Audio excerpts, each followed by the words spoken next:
Mismong si Senate President Tito Soto ang nagpayo sa publiko na pwedeng maghain ng ethics complaint ang sinuman laban kay Senador Bato de la Rosa. Kaugnay ito ng 3 linggo na niyang pag-absent sa Senado. Ang hinahanap na senador nagbiro pa raw kay Senator Ping Lacson tungkol sa pagtatago. Narito ang report ni Mean Los Baños. Sa kanya, kung wala siyang intention na mag-surrender, magtago siya mabuti. Yan ang payo ni Senate President Pro Tempore Ping Lacson kay Senator Ronald Bato de la Rosa na absent mula nang magbalik ang sesyon ng Senado noong November 11. Kwento ni Lacson, huli niyang nakakwentuhan si Bato sa group chat nila ng mga senador 2 linggo na ang nakalilipas. Nagkabiroan pa nga raw sila sa GC. Sabi ko, kumusta ka na? Mag-ingat ka lang, gano'n. Ang biro niya na sa akin, sir, i-break ko yung record mo sa pagtatago. Tapos may haha.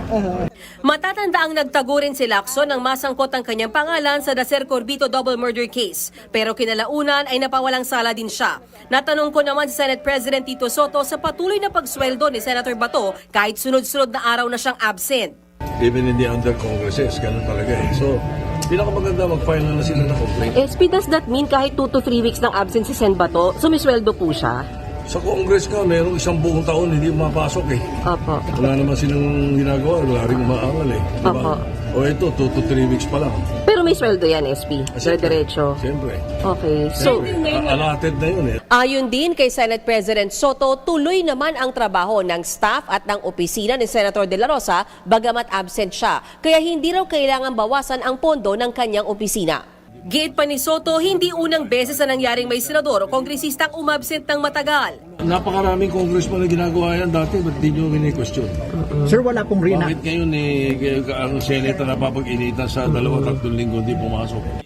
Kahapon lang sinabi ni Senator Wen Gatchalian na baka kailangang mag-usap ng mga senador kaugnay sa rules pagdating sa matagal na pag-a-absent. Sa ngayon daw kasi, walang malino na panuntunan kaugnay nito. Pero kahit wala pa nito, maari naman daw maghain ng reklamo ang sino man sa Ethics Committee ng Senado. Siguro kung mayroong mga kababayan tayo na gustong tanungin itong ganyan, at saka let's say gustong panagutin ng isang legislator, mag-file sila ng ethics complaint. Yun ang pinakamagandang remedyo. Does that para matalakay natin yun.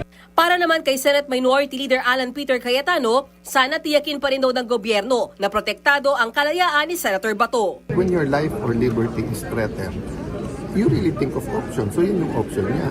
So rather than pag-initan siya na parang bakit ka wala dito, ang question, bakit walang assurance na poprotektahan ng karapatan? Mga kapatid, ako po si Ruth Cabal. Dito tayo sa totoo, dito tayo sa True FM. Mag-follow at mag-subscribe din po kayo sa aming social media accounts at True Network PH. Diyan po yan sa aming X na dating Twitter, sa FB, sa Instagram, sa YouTube, sa TikTok at sa mga podcast. At syempre, tutok din po kayo sa Signal True TV Channel 19.